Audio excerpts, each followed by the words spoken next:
Good evening, everyone. If you could please take your seats, we're about to get started.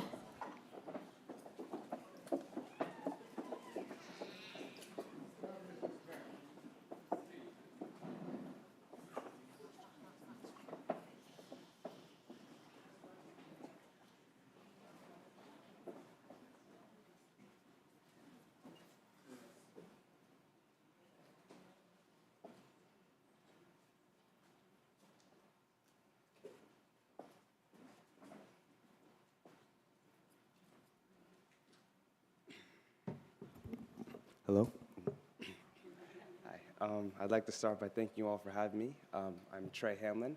I'm a first-year student here, and I'm majoring in finance. I am a TD scholar, as well as a member of the Native American Student Organization, and I'm here to read the land acknowledgement.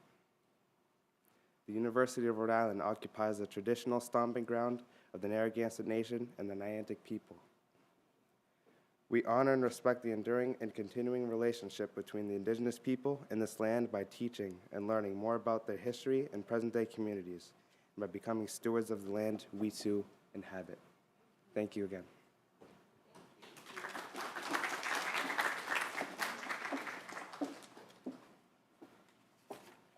All right. Well, welcome everyone once again. And my name is Tammy Vargas Warner. I am also a URI and TD alum, and it's my pleasure to be the moderator for this wonderful panel this evening. I want to welcome everyone who is here with us in person and also all of those who are watching via live stream. It's first my pleasure to introduce our author of the hour.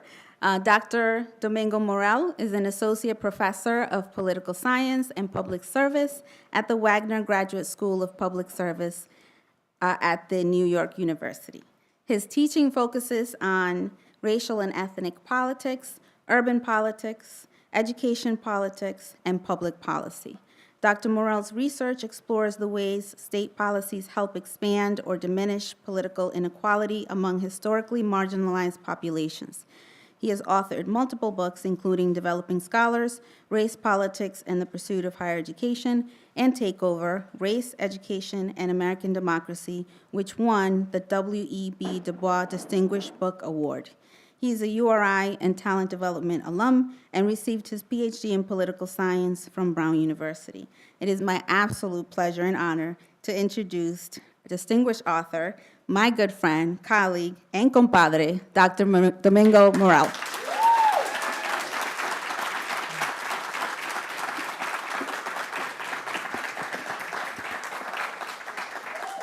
Thank you, everyone, for being here. This is really wonderful. A TD reunion, really is. I'm not sure how many of you know, but it was 55 years ago this week that this program was created.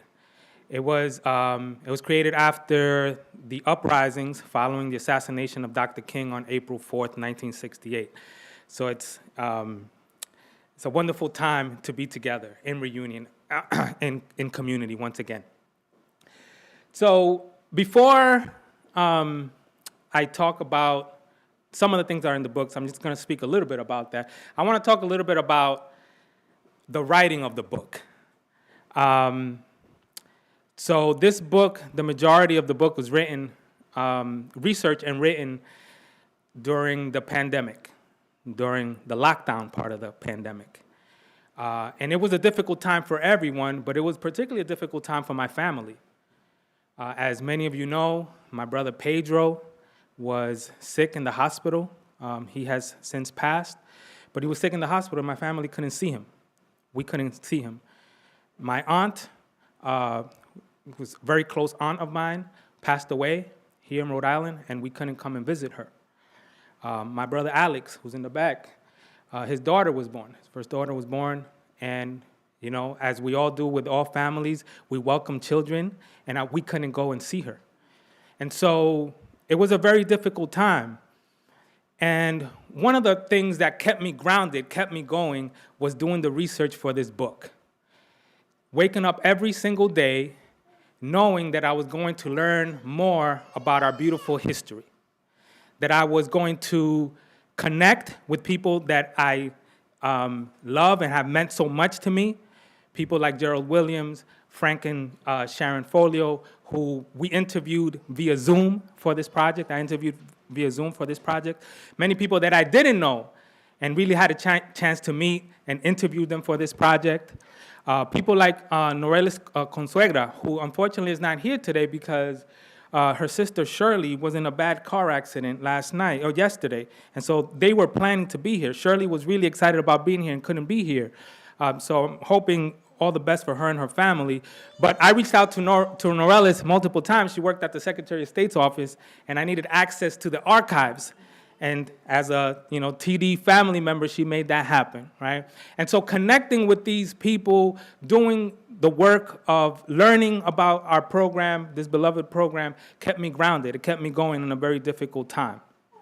So, when I started to think about writing this book, I didn't know where it was going to take me. But I knew where I wanted to start.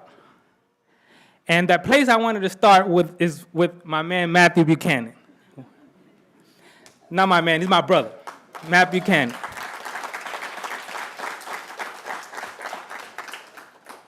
So Matt and I, we graduated from Central High School together a long time ago, 1994.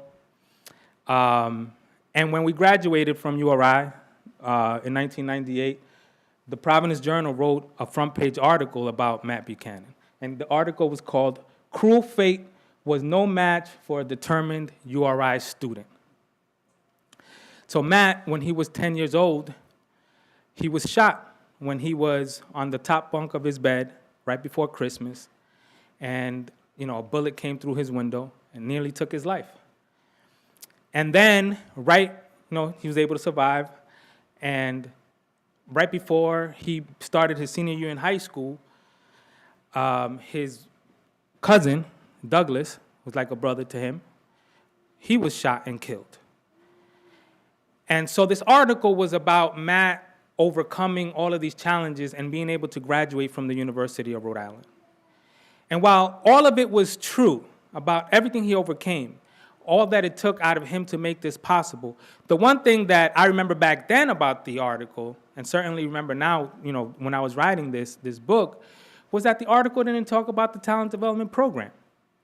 That the reason why he was able to come to URI and graduate from URI was because of this special college access program that was created back in 1968. And while Matt was able to overcome all these odds, this program also had to overcome odds to provide an opportunity for Matt, myself, and everyone else here who's a graduate of the program, right? And so that's where I start. That's where the first questions start to come about. Why was this program created? Who was the program created for? And all of these different types of questions. And so while as a former student and worked for talent development for 7 years as an advisor, I knew a lot about the program. There were so many things that I didn't know. And in fact, there are people who went through the program, who worked at the university, who didn't know many things either. For example, Frank Santos, who was hoping to be here today. I don't think I see him. I don't think he's here. But Frank Santos, former admissions officer, he was an admissions officer here at the University of Rhode Island for over 20 years. So I write about him in the book. Frank was part of the first class that came in 1968. At the time that this program was created in 1968, they had no idea, and Dr. Langlois will tell you about this. They had no idea how they were going to recruit students for this program. After many years of the community in Providence mainly, but all throughout the state of Rhode Island, fighting to give a chance to students of color to come to the University of Rhode Island, finally it was created in 1968, and they had no idea how they were going to recruit students. All they knew was that the state of Rhode Island had said, you can create a program for 50 students, and they didn't know where to recruit them. So it was coaches, barbershops, even probation officers. They were the people who were recruiting these students. And one of those students was Frank Santos from Mount Pleasant High School. His coaches recruited him. And he said, we all thought, so 50 students were given an opportunity, but only 43 actually made it to the summer program. He said, we didn't know what was going to happen, but we thought that if we completed the summer program, that we'll have a chance to come to the University of Rhode Island come the fall. And they all thought that until the end of the program came about. And only 13 students were provided an opportunity. When I asked Frank about that, I sat in his living room. And then again, as a group interview through Zoom, he said, Domingo, I asked him why only 13, and why wasn't he one of the 13? He said, Domingo, I don't really know. My best guess is that my high school credentials weren't that strong, that my SAT scores weren't that strong. I got a text from Frank Santos about 4 or 5 days ago, because he read the book, and he said, Domingo, I didn't know what really happened. He didn't know that the University of Rhode Island had no intention of accepting any of those students. Any of those 43 students. And it was because Dr. Langlois, working together with activists, including Charlie Ford, who I never met, but I learned a lot about him throughout this book, was telling the University of Rhode Island behind the scenes, without the students knowing, that you better accept at least a group of these students. And that's where the 13 came about. Because if you didn't accept the group, we'll be burning down this campus. And that's where the 13 students came about. But because there were really 43 students, and those 43 students, they built a tight-knit community throughout the summer. They came from all parts of, mostly Providence, Hope High School, Central High School, Mount Pleasant High School, all parts of different parts of the city. And they built a tight-knit community throughout those weeks in the summer. They feel a certain way when we say the original 13. That it wasn't really the original 13. That's really an original 43. Because even those 13 students who made it, some of them are in this room today, Mrs. Bush, obviously Donna Jean, they felt that those students should have had a chance just like they had a chance. So one of the things that I learned in the book, and I write about in the book, and I try to honor, is to say that that first class was not 13 students. That first class is 43 students. And Frank Santos, all of this time, 50 years later, carried that with him, thinking that it was something that he failed to do, when in reality is nothing of the sort. It's that the university never had any intention of accepting them, right? So just as it took protest to create the program, so this program was born out of protest, it has taken sustained protest. That's one of the themes that come across in the book about why is it that this program has been able to survive the odds, how it's survived over time, while similar programs have not been able to survive across the country. One of the arguments that I make is that it's protest. That when things started to get difficult and the program faced cuts, the program and mostly its students rose up to the challenge. 1971, the students took over administration building. They knew that the program was about to be cut, and if they didn't take action, it was no longer going to be around. And one of the most, I guess, for lack of better terms, heartwarming things about learning of this and talking to the people who were part of these actions in 1971 is how selfless they were.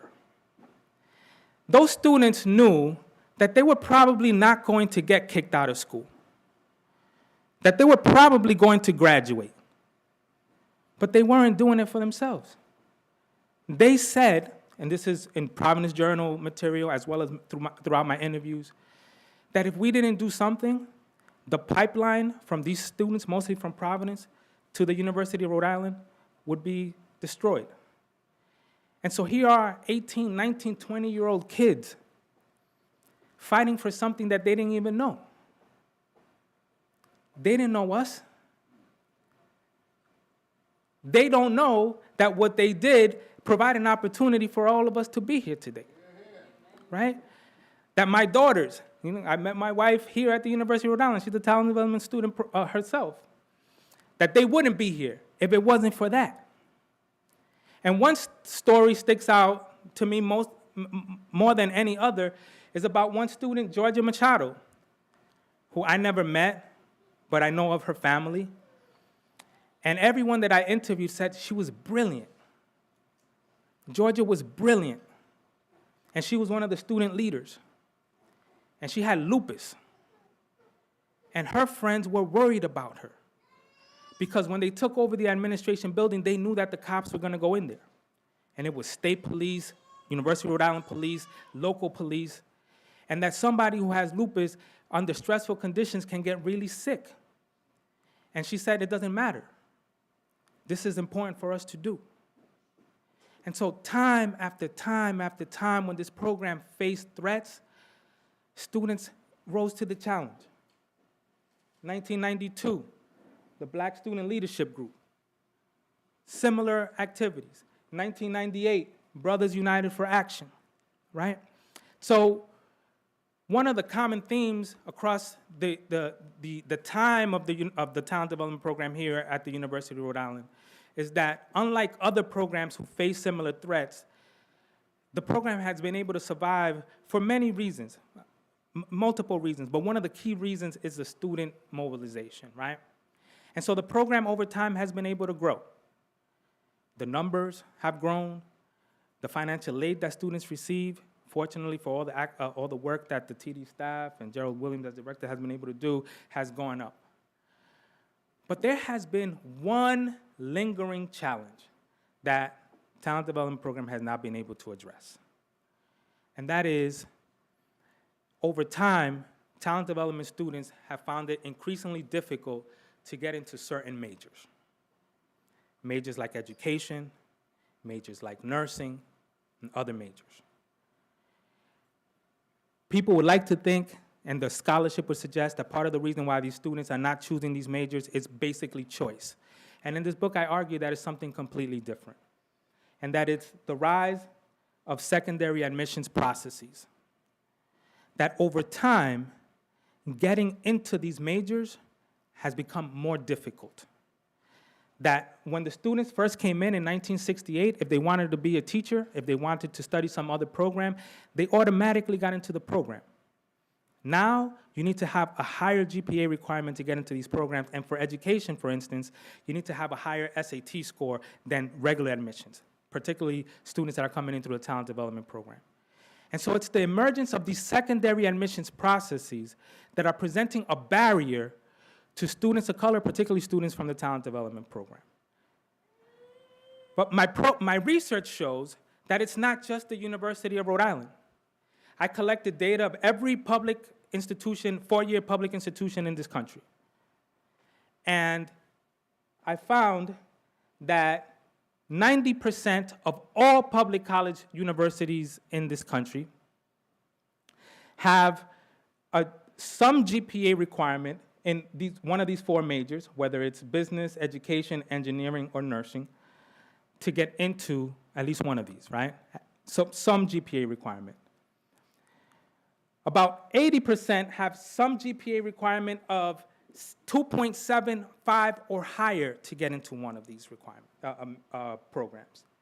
And something like about 50% have a GPA requirement of 3.0 or higher to get into one of these. Now, for some people, this doesn't matter. But if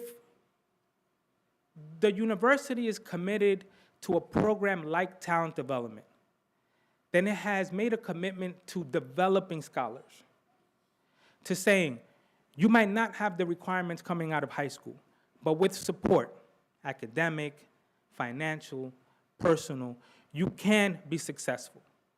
What these kinds of requirements are doing is saying, you can't even get in the door. If you don't have this GPA requirement, you can't even learn how to be a teacher. If you don't have a certain SAT score, you can't even begin to learn how it is to be a nurse or an educator. And so this has created obstacles for our students, not just here at the University of Rhode Island, but across the country. Because the strongest predictor for higher GPA requirements for a university is having a program like talent development and having increases in Black and Latino students come to your university. So I just want to repeat that.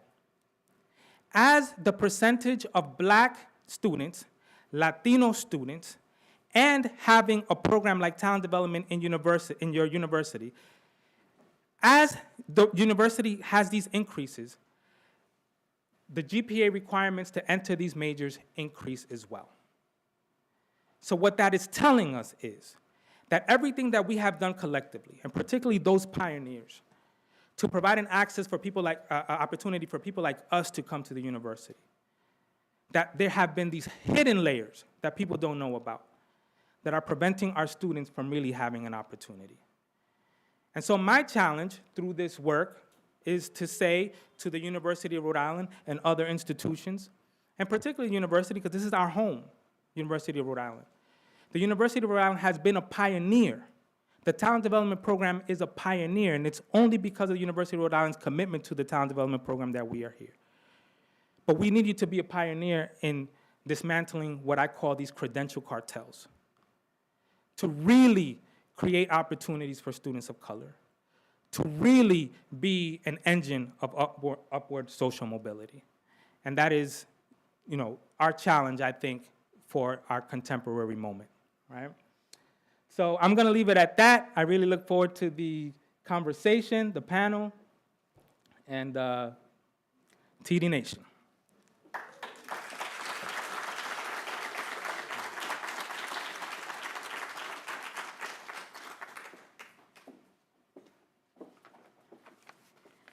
Well, if you haven't read the book, you've got to read it.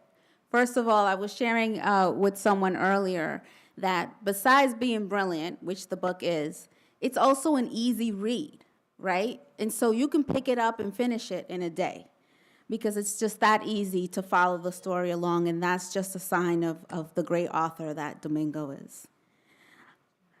So I'm going to take some moderator liberty here and just share how much the book resonated with me.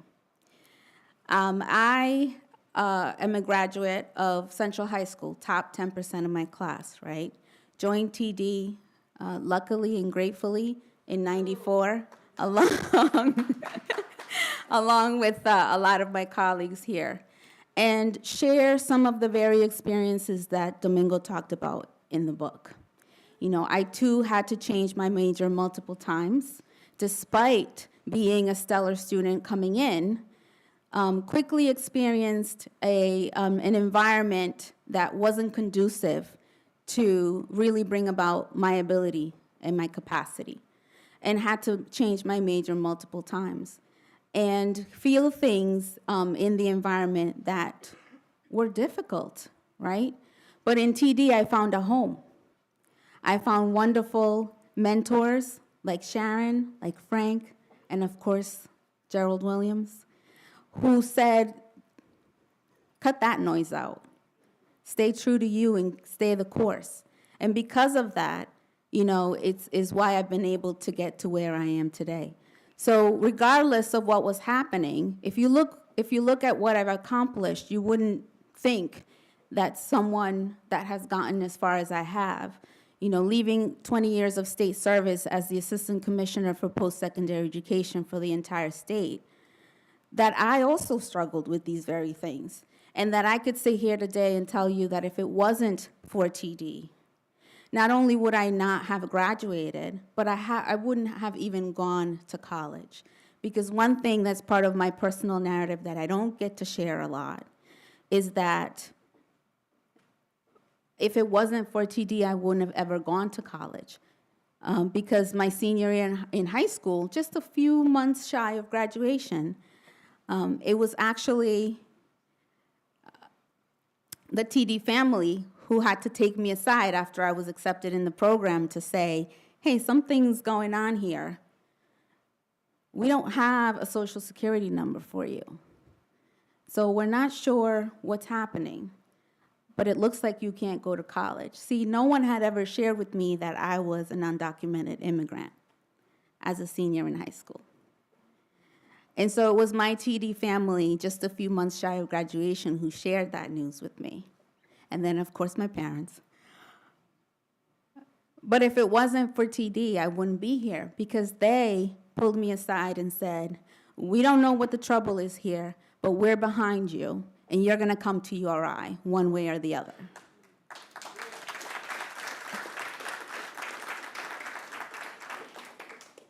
So I am just as grateful as many of you around the room are, not only for TD, but for also the fact that this book has been written to share with us pieces of the story that we didn't get to know, that we haven't known. And now, thanks to Domingo, we're able to all learn some pieces of the TD history, the URI history, and of course the struggles across the country that many students of color are facing today with the secondary admissions processes. So it's now my distinct privilege and honor to introduce to you a panel of distinguished URI and TD alum who are going to share a little bit about their own professional and personal journeys. Please feel free to start coming up as I start to introduce you. We have Linda Avant Dashini, has over 40 years of experience working with nonprofits and cultural institutions in the state of Rhode Island. Presently, she is the executive director of the St. Martin de Porres Senior Center, which never closed during the COVID-19 pandemic, and rather sought ways to deliver food to its seniors and expand its pantry, serving from 150 to 250 people in the community weekly. Ms. Avant Dashini has held a wide variety of professional roles, including executive director and co-founder with her husband, Munir, of the International Gallery for Heritage and Culture, education specialist for Brown University's Haffenreffer Museum, coordinator for the Providence Children's Museum AmeriCorps program, coordinator for the Rhode Island State Council of the Arts, and Rhode Island Foundation Expansion Arts Program, Assistant Director of Elementary Education for the URI Partnership Program, and Executive Director for the Rhode Island Black Heritage Society. Woo, girl. She's a past recipient of a Rhode Island Foundation Fellowship, Pew Foundation Civic Leadership Initiative, Smithsonian Institute Museum Minority Training Program, and the National Historic Preservation Commission. She's received numerous state and local awards, as well as citations for her community work. Ms. Avant Dashini is a graduate of the University of Rhode Island, and as associate professor, she developed and taught a course on the history of the Providence Black community for Africana Studies at the University of Rhode Island. Welcome. Donna Jean Rosencroft was born in Westerly as the youngest of 3 children. She has spent almost all of her life in Rhode Island, except for a few years in high school.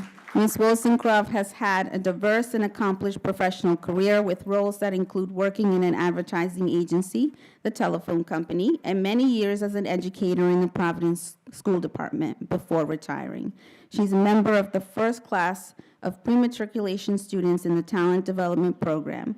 Ms. Rosencroft credits her dear friend, Georgia Machado, for telling her about the Talent Development Program, which they entered together in the summer of 1998, and the rest, as she, 1968, and the rest, as she likes to say, is history.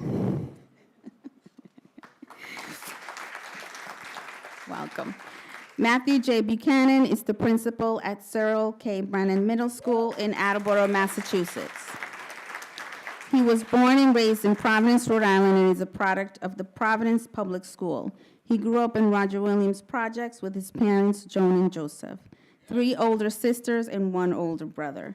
While sleeping in his bed at the tender age of 10 in 1986, Matt Buchanan was shot in his lower back. He awoke in the hospital bed with 75 stitches inside and 75 staples on the outside. This incident is why Matt is so passionate, energetic, and dedicated, because he was allowed a second chance on life. He lives life vivaciously and advocates, educates, and mentors youth daily. Matt has had a successful professional career in the education and nonprofit sectors, including teaching opportunities at the Community Prep School and the Met High School. a guidance counselor at SAG Institute, and assistant principal at Nathaniel Green Middle School and Mount Pleasant High School. Matt B. was the first in his immediate family to attend college, earning his BS in Human Development and Family Studies with a minor in African American Studies from the University of Rhode Island's Talent Development Program. He also holds a master's degree in education with a concentration in educational leadership. Matt resides in Cranston with his beautiful wife, Diana, and their 4 amazing children. Welcome, Matt.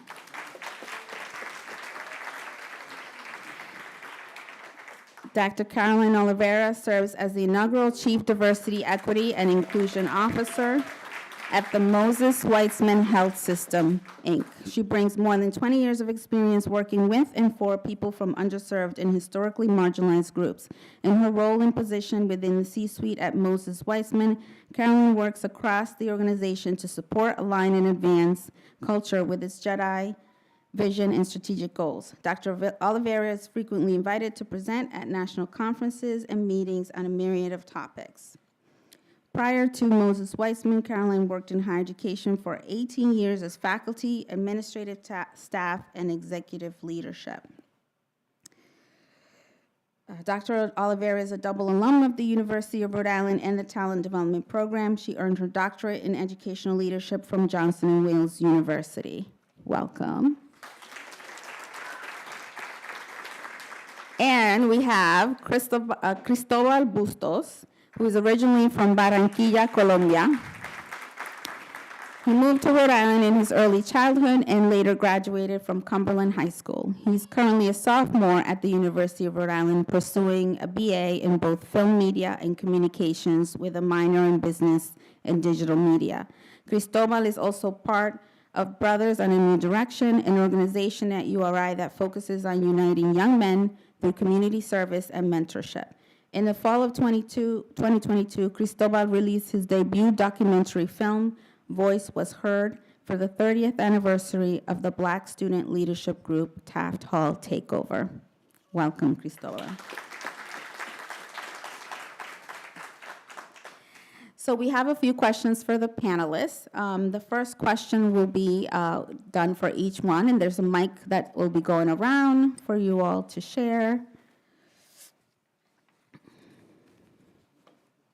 Yeah, please, thank you.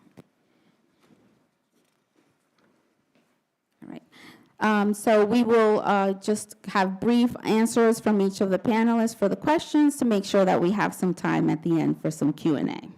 So the first question is for Linda. Linda, during your time at URI, you were part of the community who fought to start groups such as Uhuru Sasa and others. Can you talk about the role of student groups in helping to create and sustain the type of action and unrest needed to bring about change? Can everybody hear me? Yes, great. Is it on? First of all, Domingo, thank you so much for the book. And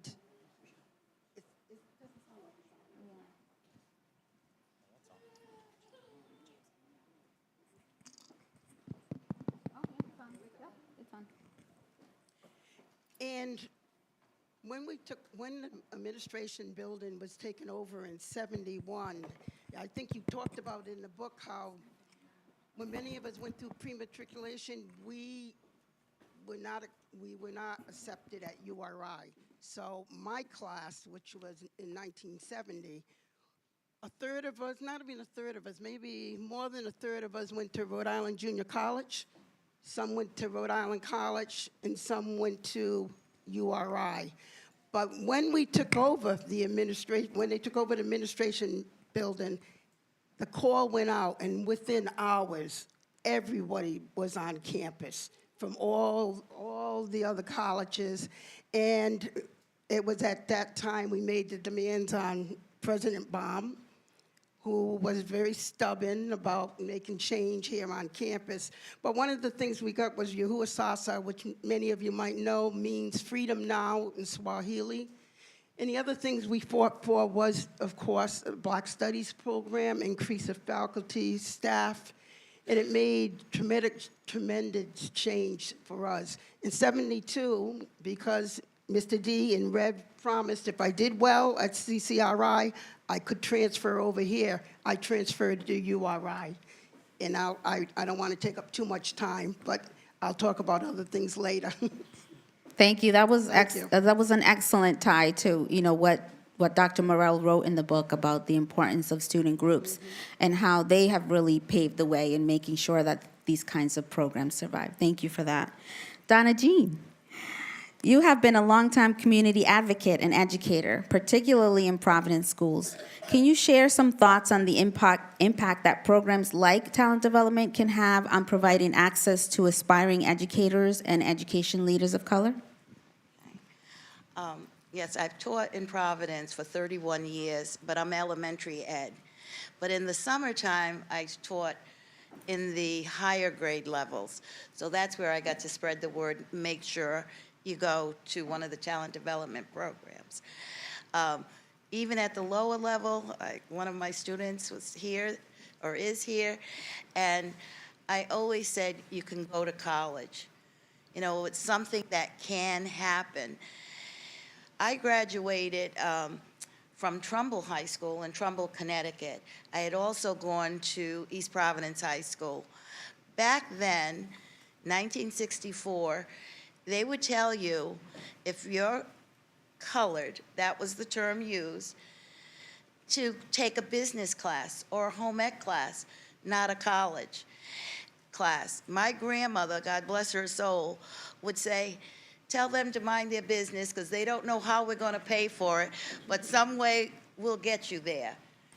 And so I had been prepared, taking college classes, taking a language. If it wasn't for my grandmother, that wouldn't have happened because they really tried to push you in the public school to do business, home ec, a guy, shop, that kind of thing. But the thing that I love the best, besides Harold and his wife and Reverend Hodge, was that we really became a family here. We needed to study together, and I hope this continues. We would study together. Georgia was mentioned as one of the smartest people in that first group. She had gone to classical, and then there was Pat Rollins. We would all study together. That when one person was strong in something, the other one that person would help the others. And that was one of the biggest things. Don't try to do everything by yourself. Get a routine, open those books, and study. Even writing things down, because you can read something, and then Linda's sitting next to me, and we take it a different way. And so that was the thing, to share what we were learning at the time. And it was one of the best experiences I've ever had, was going to the talent development program and becoming a teacher, elementary teacher, and making sure that our kids stayed in school, not seeing them in the hall because they moved, kind of thing. I don't know if you're any other educators, but our children get kicked out of classes more than any other kid because they supposedly did something. And so I've always been eyes and ears to make sure our kids are staying in the classroom and learning. Thank you, Donna. Yeah, that's a great, that story really resonates and reminds us of the type of family environment that the talent development program affords students to be able to study together and Yes. be in community together, right? That's great. Thank you so much.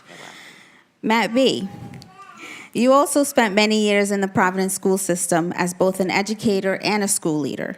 Wondering your viewpoint on the themes Dr. Morel highlights, particularly as we continue to experience growing shortages of teachers, both locally and nationally, and importantly, dismal shortages of educators of color that represent the backgrounds of the students they serve. Good evening. So I started my educational profession 2014 at Nathaniel Green Middle School. I applied literally for 75 jobs. I was hired for 0. 0 for 75. Math is not my strong suit, but that is 0%. Zero. So I was not, I was ready to go. And then Donna O'Connor is a nurse. She's been in Providence forever. She was like, listen, my friend's a principal at Green. He'll be great. I'm like, all right, let's go. So I created this little PowerPoint and went there. Dr. Mathis was like, what are you doing? There's no PowerPoint. You got 20 minutes. Let's have a conversation. So we talked. It just felt natural. And I was like, all right, I can, cool. So I did it. But it was a constant interview. It was myself, Dr. Mathis, and Nathan Beer, 3 black administrators, 95% white staff, 99% students of color. So being a quote-unquote boss, it was a constant interview from staff. Where'd you work? Where'd you teach? How'd you get in? Constant. So I find myself constantly trying to answer it until I realized, wait a minute, I don't need to validate myself. I thought I did. So the first year was validation. Constantly make sure I was doing things right, their way, until I realized, you know what? That's not why I'm here. I'm here to connect with kids, and the rest will kind of carry itself. The reason why I'm so emotional is because TD believed in me.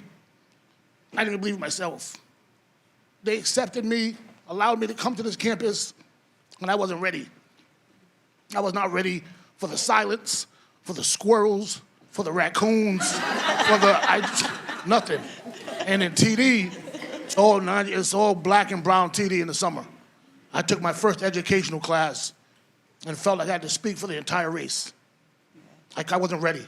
I didn't know how angry I was at 18. I didn't realize how mad I was and how unprepared Central had me. So I find myself not believing in myself. I was like, this is not gonna work. So we made a pact, myself, Domingo, Moise, Richard Hines, was like, yo, we gotta make it through the summer. We got to. I don't care if we gotta knock on each other's doors, kick the door down, we gotta make it. 3 of us made it, and here I am now. But the struggle to work in education is tiring. It's exhausting. The fight constant of why you're here, what are we doing? I don't know why I do it. I don't. I really don't. I didn't realize you can make decent money doing it, I'll tell you that. Had I known that, I would have started earlier. But the money is it's never enough because the emotion you put into trying to raise kids or trying to help kids who don't want to be helped, kids who don't believe in themselves, kids who don't belong, in a system that's not meant for us. Public education is not meant for us to be successful. So when I try to go and speak to colleges, I'm constantly saying, come teach. Not because I want them to come teach, because I want my kids to look up to see someone look like them. I didn't see anyone at Central that looked like me. I saw, gym teacher. I saw, maybe custodians, obviously, never teachers science, math, damn sure no administrators. So I challenge everyone to find something that you can do, you get paid for, that you'll do for free. So I go to work every day to connect with kids. That's the easy part. The hard part is constantly knocking down the walls that the people put up for our kids. He can't do this. She can't do this. Speaking about suspensions, in Massachusetts right now, you got 4 reasons to be suspended. That's it. And teachers want students suspended all the time. And so when you ask me, how do we recruit? I couldn't tell you. I really couldn't. Because it isn't easy. I appreciate the kids. That's what I do it for. But it's tiring. And I'm not sure how much longer I can fight a system that is constantly putting up barriers that isn't conducive for our kids. Thank you, Matt. Thank you. And I'll tell you, speaking of barriers, one of the biggest barriers are those secondary admissions processes that Domingo highlights in the book, particularly those that are grounded in standardized testing that is known to be racially biased. And so, that's one of the biggest challenges that continue to face our educators of color today, or our aspiring educators of color today. So, Carol, you not only were a student at URI during some of its most pivotal times of action and unrest, but you also have spent some time as a leader at URI and in the TD program. Can you share your thoughts on the place and value that these types of programs have now, particularly given the current landscape of racial equity in America? I think it's working. First of all, thank you. Thank you, Domingo, for writing the book and documenting our story from our perspective and not allowing it to be told from someone else's perspective. So we really appreciate you for that. And thank you certainly for inviting me to be part of this conversation. Yeah, so in thinking about this question, I am really, I'm struck from what I know now that what I don't work at URI and TD, and what I've learned in my professional life outside of, because looking back, and I'm thinking about the book, Domingo, and all of these secondary sort of, and I know I may not be hitting your question, but this is what is on my heart, because this is what this conversation has compelled for me. So I work now in community health. So the patients that the organization that I work for serves are us, people who look like us, right? And as the chief of diversity, equity, and inclusion, folks always come to me and say, you know, Caroline, how can we build our workforce to be representative of the communities we serve? And the challenge is, Domingo, I can't give you an answer to beat this system that we just talked about. This system that has systematically, structurally placed barriers to why our students don't become nurses and don't become physicians and providers and nurse practitioners. And so they're asking me for these answers to questions that really start here, right? They start with a system that is not designed for our kids, like Matthew said, to be in positions to provide care to the communities that we serve. And so I don't even know what your question was, because this whole time that you're talking, I'm thinking about this book and how compelling it is, and how this, where I sit now, Domingo's one of my dearest friends. And when you talk about the pact that you made to get through, Domingo, Joanna, and I made a pact many, many years ago that we were all going to get our doctorates, and we did it because of that while we were in TD, working in TD. So that's the power of that connectedness that we've built in TD, right? But even in TD, while you're in it, you don't see the impact or the consequence of systems like this until I didn't see it. I didn't know it until I'm now where I am, and I have, patients who send me a bias incident response report because their provider treated them differently because of their identity, their race. And we don't have enough providers in the space to care and provide care that is culturally humble, that is culturally competent because of barriers like this. So again, I don't know what the question was, Tammy, but That's perfectly fine. You still answered it. You still answered it. You still spoke to the value of programs like these, right? That help, programs like talent development, that help our kids come into spaces where they are not 100% welcome and find a way to make it through to the other end, with the exception of some majors like we're being talking about here. We'll talk more about that. Cristobal, you are a current URI student and TD scholar with much lived experience about the present and insights about its past, given your recent involvement in directing and producing the film. What would you say to those who claim that we no longer need efforts that focus on access for students of color or programs like talent development anymore? What I would say to those people is that institutions like all around the United States are systematically made for middle-class white America. If programs like the talent development program weren't created, there would be less minority people on campus. There would be a diversity gap in higher education, and that drastically impacting the workforce, Domingo goes in depth in the book about how TD is a program for students that aren't traditionally qualified for for colleges. Some examples could be like not having like the highest GPA, having low SAT scores. But it's for students who are like driven, that want to make change and want to learn and improve. So I was one of those students back in high school. I didn't get the best SAT score. I thought I was gonna go straight into the workforce. But when I learned about the TD program and what it did, and that I didn't have to have outstanding SAT score, the outstanding GPA to get into college, that they could just accept me for who I am and for my values, that I didn't lose hope with TD. TD gave me hope, you know. But what I would say to those people is that they need to understand the impact and opportunities that programs like the Talent Development Program opens up for students like me.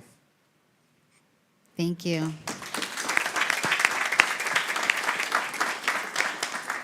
All right, the second question is the same for all of you. So could you please share some reflection on your time at URI and as part of the Talent Development Program? Maybe talk about what being in the Talent Development Program while at URI meant to you, or what impact it has had on your academic and professional journey. Just a couple minutes, and anyone can start. Oh, I'll stop.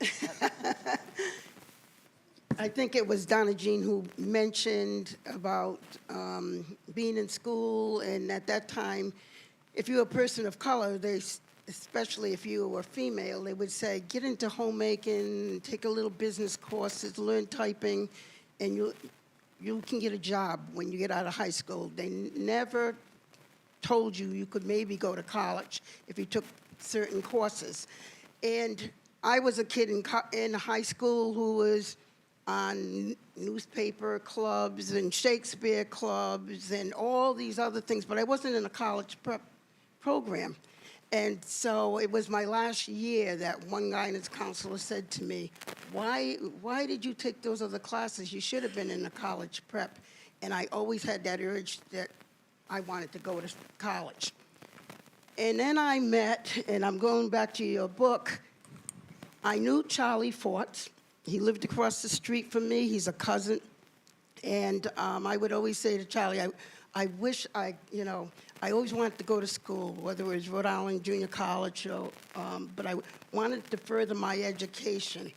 And I knew my great-grandfather graduated from Howard University. I'm looking at Bobby because we share that family member.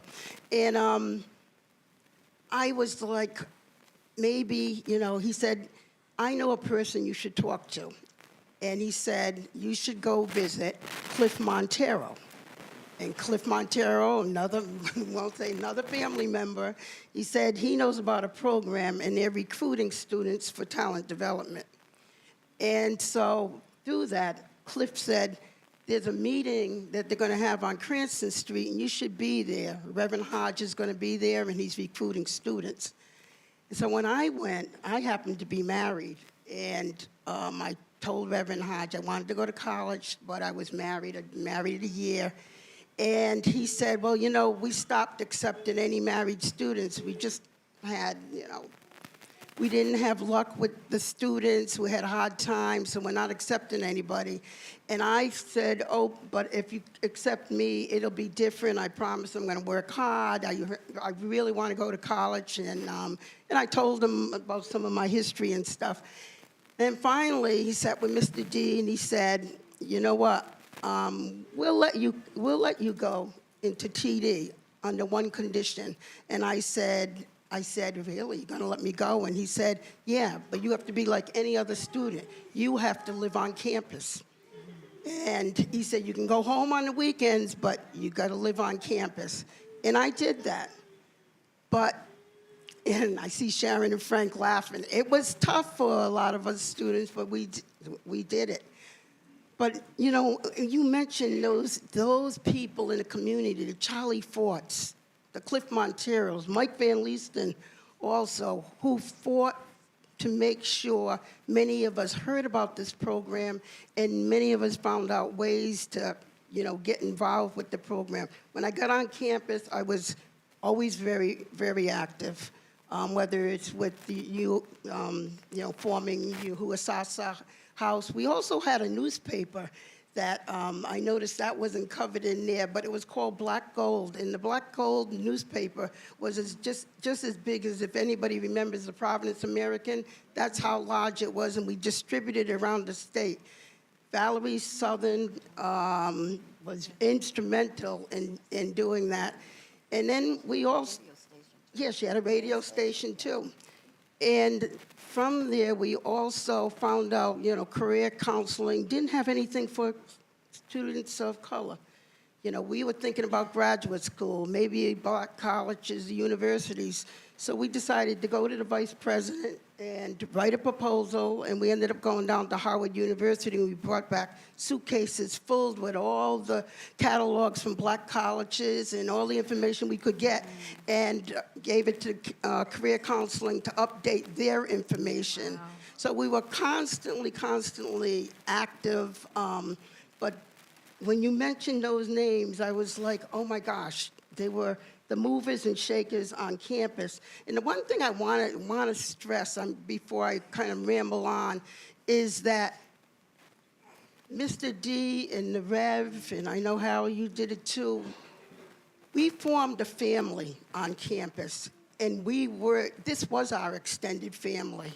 And here I am almost 50 years later, and when I see another TD student or I see their family, we are family. It's all the excitement's there. Or if somebody says, oh, my child went to TD, we're like, oh, this is family. This is your TD. We know what it's all about. We know the struggle. And we know also how to support each other. And that has helped so much in the broader sense, in the broader communities where we work. Because when things get rough, we can call on each other, and and everybody's there. So I'm going to cut it there because I'll keep rambling on. Thank you. Thank you.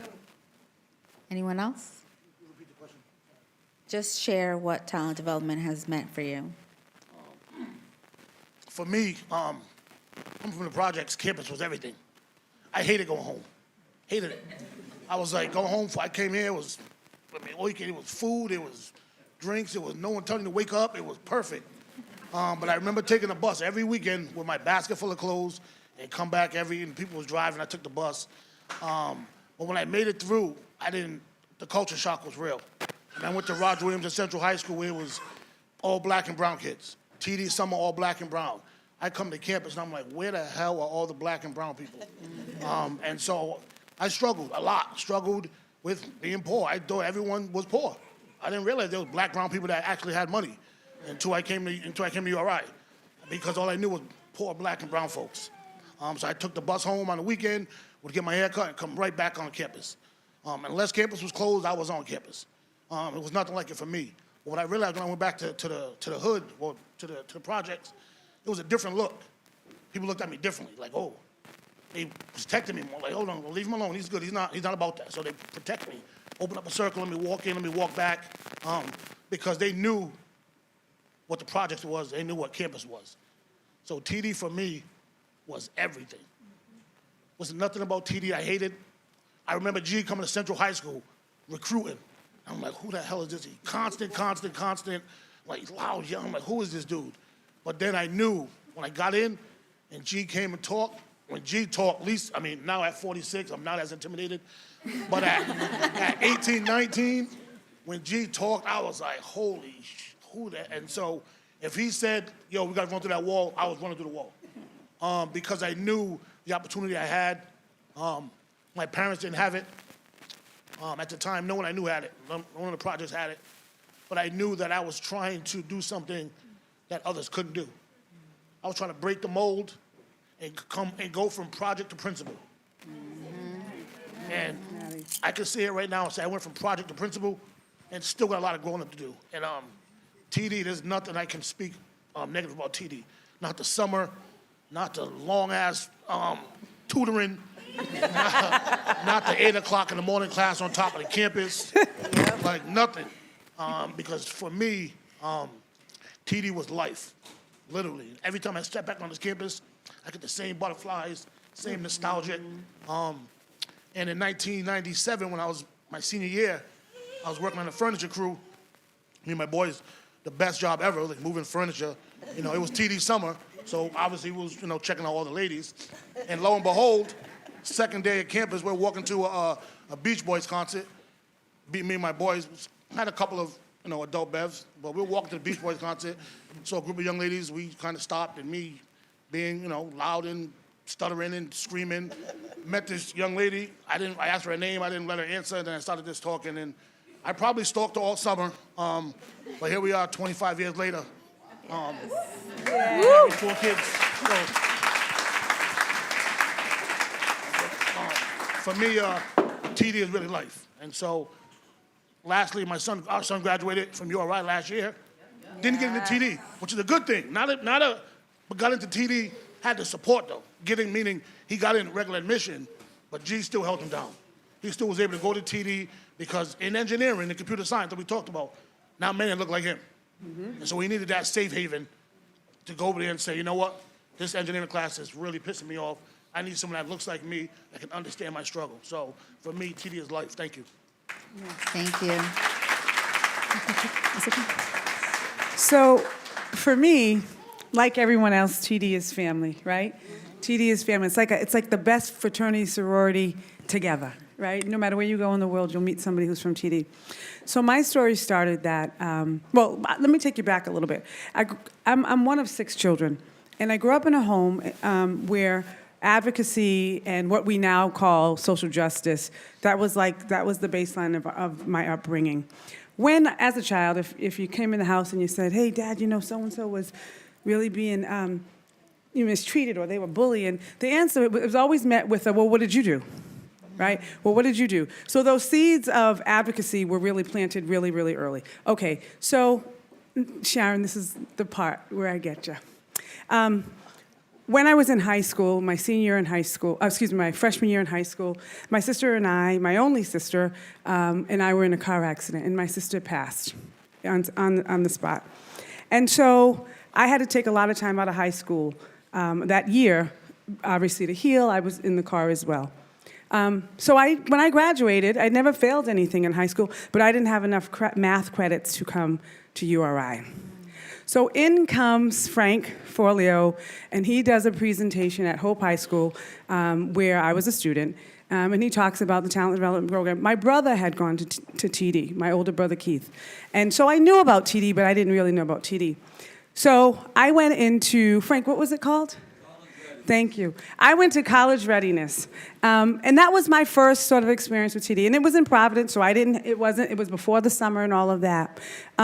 So TD gave me an opportunity when no other school, I wasn't ready. I didn't know how I was going to get ready. I didn't know what those resources were. Both Keith and I and all of my brothers are all first generation, so my parents couldn't navigate that for me. And so that's where Frank and Sharon and Mr. D came in, and they sort of said, no, this is what you're going to do. And I was so grateful. What did I learn from TD, aside from the fact that you can lean on some folks other than your parents? Sharon really is, she's now my friend and a big sister, but she really was like another mother to me in a lot of ways, as she was for many of us. And Sharon, you'd walk in her office and she'd say, excuse me, kids, close your, what the bleep are you doing? Right? Or what the bleep are you not doing? And give you that tough love. And I needed that, because anyone who knows me, that I'm a little bit slick with the mouth and I know it all, right? As I did then, but I learned that I didn't. What I learned from TD, though, back to the story about my father and planting those seeds, by watching as a student and then coming in and being with Gerald, and Gerald gave me my first job here at URI and TD, I learned how to, that seed that my father planted in me, I learned how to grow it. I learned how to operationalize my advocacy. I learned what it looked like to stand up for people. You know, maybe on the schoolyard, I might have said, oh, you better knock it, you know, and I'd be bravado because I thought I was one of the boys, right? But what I learned as a student watching Frank and Sharon and Mr. D, and what I learned as an employee, because Domingo, you know you done saved me from a lot of stuff as my employee friend. Domingo really saved me because he would say, he'd calm me down and say, knock it off. But I had to learn how to operationalize that. How do I harness that passion and still be professional? How do I use my voice in a way that elevates because people want to hear what I have to say, as opposed to dismiss because I don't know how to say it the right way? How do I learn to play that game? And now I get to sit in a position where, I had my meeting with the CEO this morning. That is my direct supervisor. I get to sit in the C-suite, and I get to tell everyone else why we need to do things better for the people we serve. Because I learned from Frank and Sharon and Gerald and Domingo and watching others. And so TD wasn't just a support for me as a student, but it supported me as a professional. And I'm grateful. I am forever grateful. It is part of my fabric. Thank you.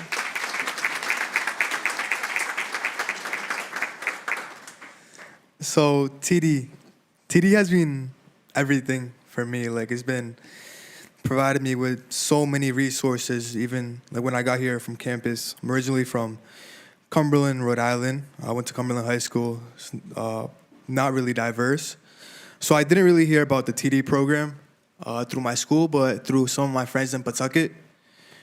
When I got the opportunity to come here, I was, like Matt said, I feel like most people get like a cultural shock, like coming from TD summer, like having friends with like all your friends, and then transferring into like the actual school year in fall.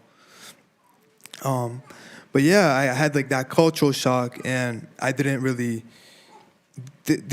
know like where I stood at the university. But I knew I had an academic advisor that I met with every week, Gerald Williams, G. He helped me a lot with my academic support, as well as my mental health. TD has also provided me with many opportunities. Probably the biggest is the support that they gave me with my documentary film, A Voice Was Heard.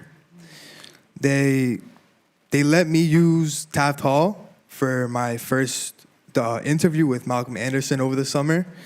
Also, in the following fall, with the interview with former President Carruthers. They also helped me out with some archives from TD history that I used for my film. Other opportunities that they helped me out with is inviting me to the URI Day last Tuesday. Yeah, so I was able to represent TD, as well as speaking, introducing, giving the welcoming speech, telling a little bit about my story and how TD has supported me.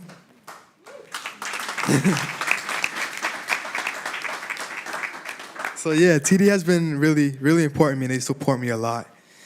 TD is also a place where most of my relationships grew, where they first started. I mean, that's where I met most of my friends that I have now, my roommates, my girlfriend, who's in the crowd right now, Angelica. And I feel like we all have that connection, like that TD connection, Like even people that like I see on campus that I don't really talk to, and like we see each other, we still have like that TD connection, like, oh, like if anything happens, I know I could go reach out to that person. So I just want to say that TD is a network, TD is a community, TD is a family, and TD is a nation. Thank you.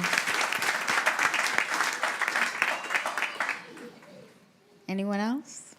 Donna Jean, you get the last word. Oh, wow. Let's go. Well, when I came to TD, Georgia and I, we had worked at the phone company. So we were 4 years already out of school. We both graduated high school, 1964. We had also both started taking classes for college, like one at a time, kind of thing. So when we came down here, we were a little older. We both had apartments. I had a car, so got rid of the apartment. So then I had to go back to my mother's, can I stay here? But we lucked out, we were allowed to be counselors every summer. So then we could not try to, like, who are we gonna stay with, kind of thing. And I think because of that, I think Georgia and I were kind of instrumental in the name change, because we said the original title of this group was kind of negative, and we wanted that to be a positive kind of thing.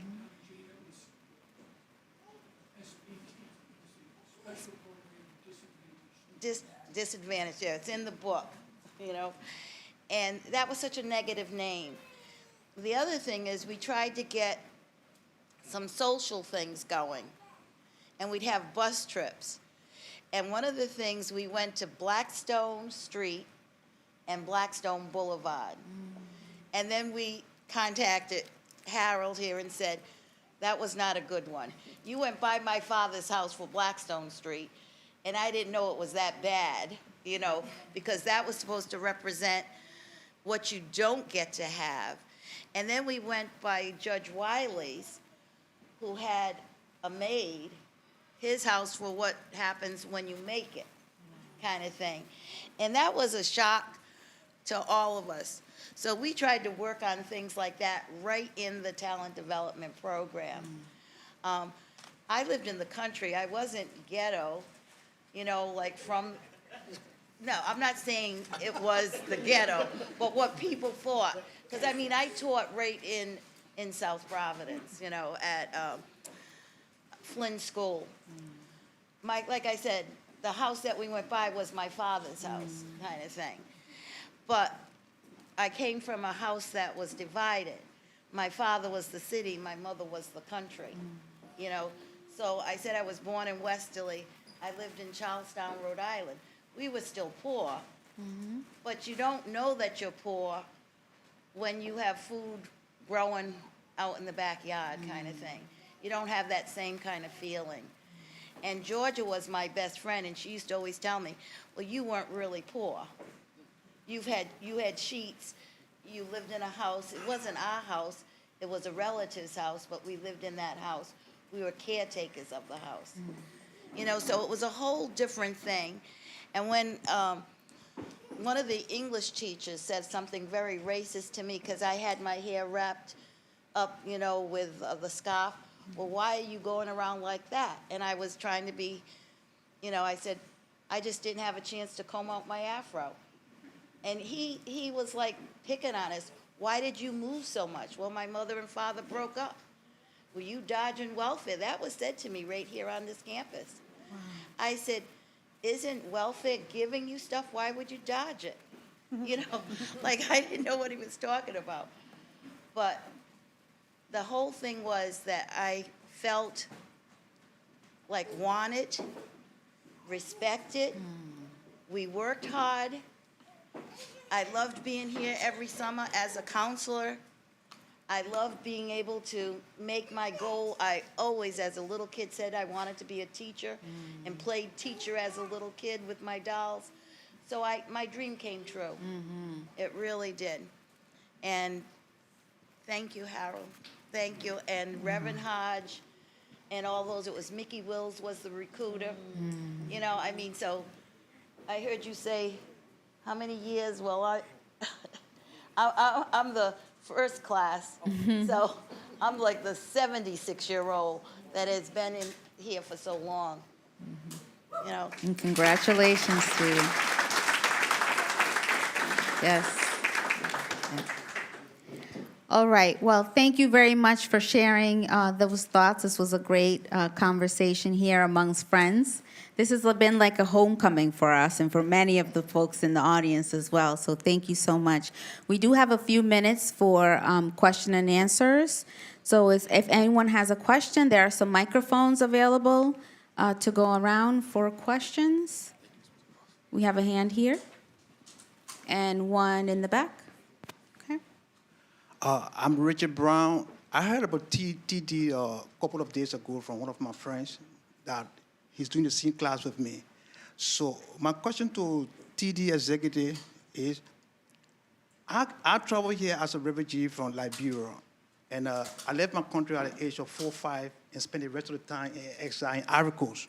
And I didn't come here with any paper, but I was able to go to CCRI and transition to URI later. So is there any provision for people like us to help us? I mean, I didn't graduate from high school yet to produce SAT, but I was able to prove myself in CCRI, and I came out with a good grade. So if there is any provision for us that we can be helped to tuition-wise, that what have been doing, that what have been done to TDs, that's my question today. That sounds like a Mr. G question.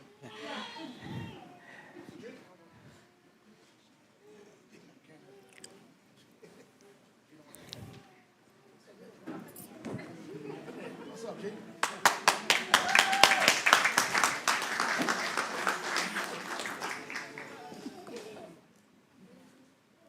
Man, you gotta ask that question again. Are you looking to is your question, how can TD help someone in your situation who comes from Liberia, goes to CCRI, proves themselves, comes to the University of Rhode Island and is looking for financial aid? Is that how I heard that? Yeah, we could talk about that. You and me can talk about that after, all right? See Mr. G afterwards. Yeah. Thank you. The young man right here next to G. Hello, everyone. I'm Adam. I'm a student here. I'm a senior, and I also, up through last semester, I was the managing editor of the Good 5 Cent Cigar. So I found out sort of through Black Gold that way. One of our editors, Claudia, wrote a piece on it, and it's on its 50th anniversary. It's up on our website now. And I know that ultimately, one of the main reasons it was created was because, Black students at URI at the time, they felt that their stories weren't being told, and the events that were important to the community weren't really being covered at the time. But ultimately, it faced a lot of sort of barriers, as we mentioned earlier, as sort of, lack of resources and all that. So I guess my question, and I guess it would be primarily directed at Domingo and Cristobal as, storytellers, is how you sort of, tell these stories nowadays to audiences that, don't really know about TD, don't really know about programs like this, and how, you make sure sort of how you sort of how you reach, I guess, that point.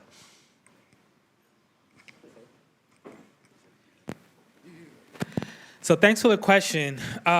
So now there are many ways that we can reach audiences that, 50, 60 years ago we couldn't, right? And so as an author, I think it's important for me to obviously have events like this where we get to bring people together so we can talk about it.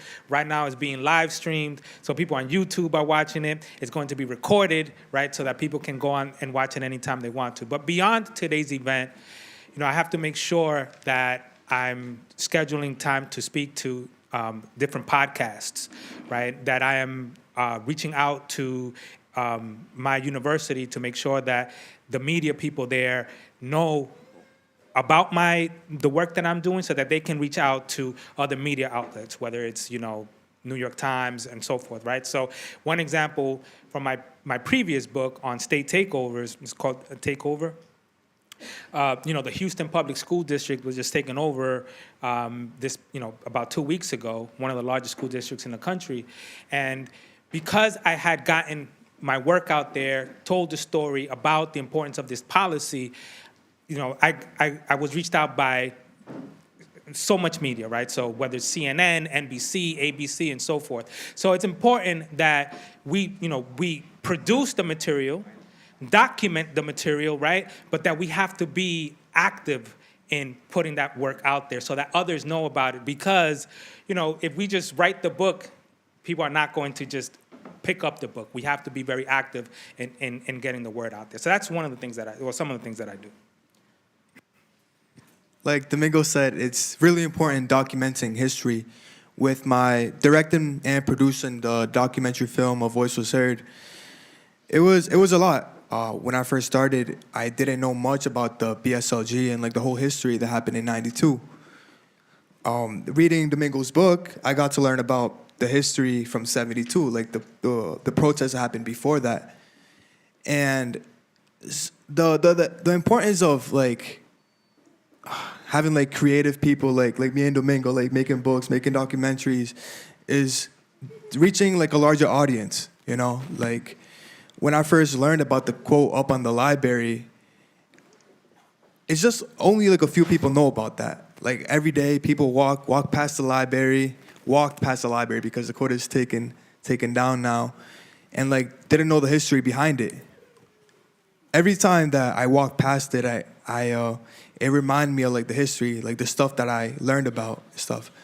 So it's critical and it's important to bring back that history. Thank you. That was a great question. I think we have time for one more, if there's one more question. Yes, over here.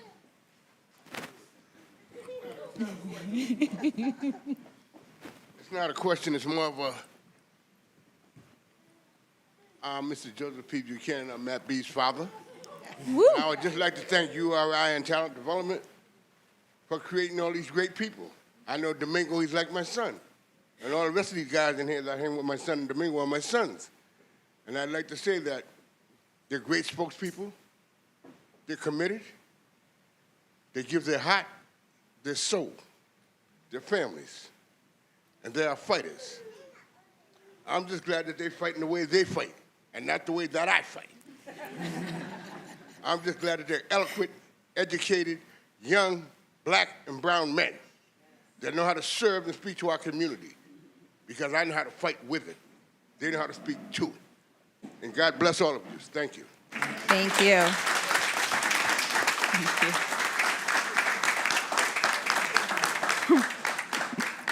Well, that wraps up the Q&A.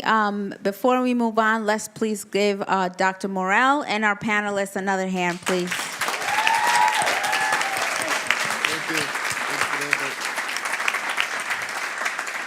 That's TD Nation for you. So next we'll have some closing remarks, which will be immediately followed by the book signing and reception. So please stick around and join us for that.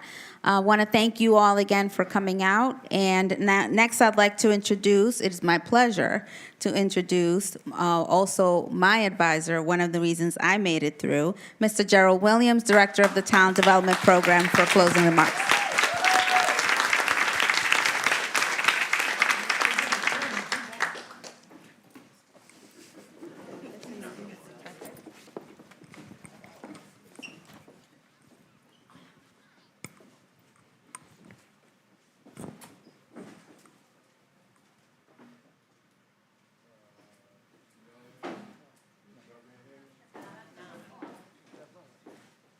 I heard him, man.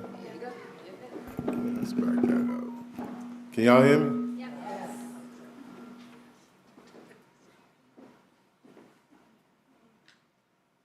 So, talent development, 1968. Like Matt, I'm not too good with math. I think it's 55 years. Is that right? It's 55 years. In that span of time of 55 years, we have lost a lot of people. And I'd like to take a moment of silence for the people that I know we've lost that were dear to me, and that doesn't mean that there aren't people here that we've lost that aren't dear to you. But when I think of Reverend Hodge and Mr. D, and I think of Earl Smith, I really would like to take a moment of silence for them, if you don't mind.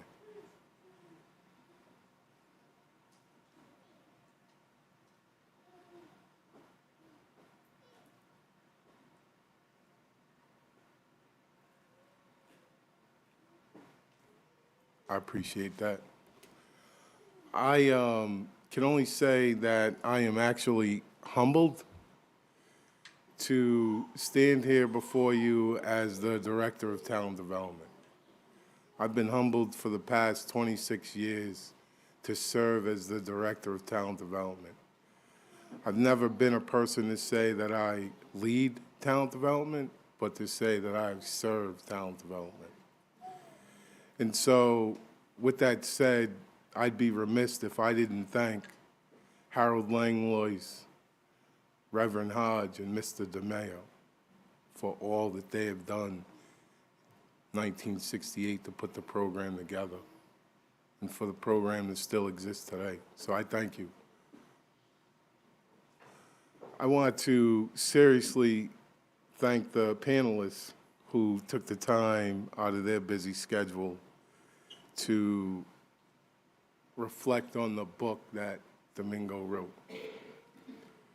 I think it's important that they're able to tell their story, and their story now is in print.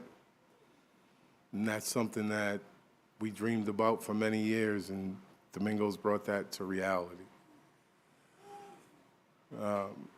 So panelists, thank you. Certainly, I would be remiss if I didn't thank President Palange and Mary Palange for being here this evening. And just so you know, President Palange is a very busy president. And in fact, I've seen him at events where he's actually left events because he needed to be somewhere else. But in this case right here, he has blocked his schedule to be present from beginning to end. So President Palange, Mary, thank you very much for that.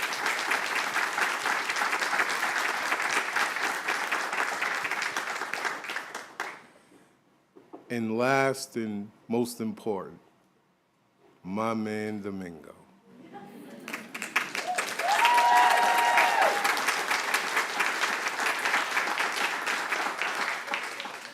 So I heard someone earlier say something about having seen students in the hallways. Students from our community are in the hallways because they've either been kicked out of class or they're just not going to class. Kicked out.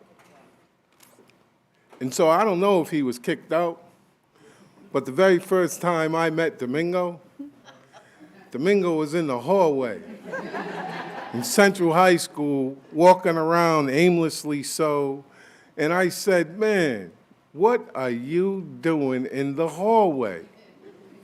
And he said, just hanging out. And I'm like, well, you're not gonna hang here, you'll hang over here with me. And that started a relationship that to this day has never ended. And I can say, Domingo, you're not like, even though I'm older than you, you're not like a son to me, you're like a brother to me. You've always been like that. And along with the rest of your crew, I can't speak enough about what you have all accomplished in the years since talent development. And to me, at this point, Domingo, the biggest accomplishment is the fact that the talent development program is in print.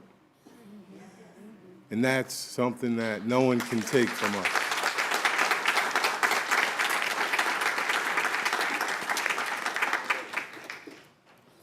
So from the bottom of my heart and the bottom of TD Nation, thanks, Domingo, for putting us on the map. Love you, bro.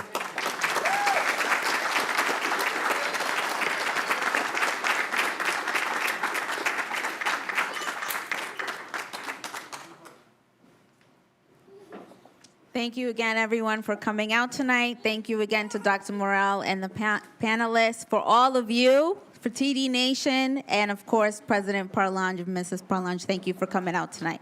Stick around for the book signing and the reception.